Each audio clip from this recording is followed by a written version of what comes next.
کہتے ہیں کہ جب انسان اندر سے ٹوٹ جاتا ہے تو انتہائی خوش اخلاق ہو جایا کرتا ہے، اور میرا خیال ہے کہ انسان کے ٹوٹنے کی دو بڑی وجوہات ہوا کرتی ہیں۔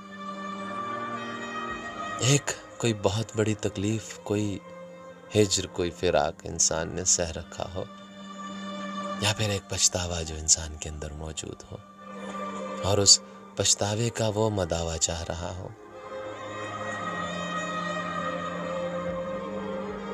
مداوا ہوتا ہے یا نہیں، نہ ہم یہ فیصلہ کر سکتے ہیں،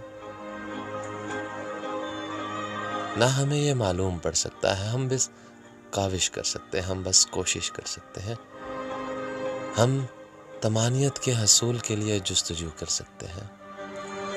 اور وہ جستجو کیا ہے؟ خزاں کی رت میں گلاب لہجہ بنا کے رکھنا کمال یہ ہے، ہوا کی زد پہ دیا جلانا، جلا کے رکھنا کمال یہ ہے، ذرا سی لغزش پہ توڑ دیتے ہیں سب تعلق زمانے والے، سو ایسے ویسوں سے بھی تعلق بنا کے رکھنا کمال یہ ہے۔ کسی کو دینا یہ مشورہ کہ وہ دکھ بچھڑنے کا بھول جائے، اور ایسے لمحے میں اپنے آنسو چھپا کے رکھنا کمال یہ ہے۔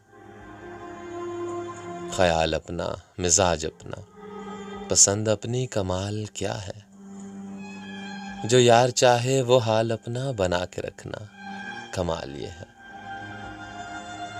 کسی کی راہ سے خدا کی خاطر اٹھا کے کانٹے، ہٹا کے پتھر، پھر اس کے آگے نگاہ اپنی جھکا کے رکھنا کمال یہ ہے۔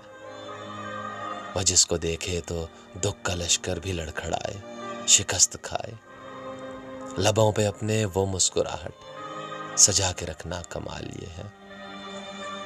اور ہزار طاقت ہو، 100 دلیلیں ہوں، پھر بھی لہجے میں عاجزی سے ادب کی لذت، دعا کی خوشبو بسا کے رکھنا کمال یہ ہے۔ کمال کرتے رہیے، خوشیاں بانٹیے، آسانیاں بانٹیے۔ اپنی تکلیف سے راحت چاہیے تو کسی اور کے پاؤں میں چبھا ہوا کانٹا نکالیے۔ پچھتاوے شاید ختم نہ ہو، شدت ضرور کم ہو جائے گی۔ رب تعالیٰ کی نعمتیں، برکتیں آپ پر نچھاور ہوں گی۔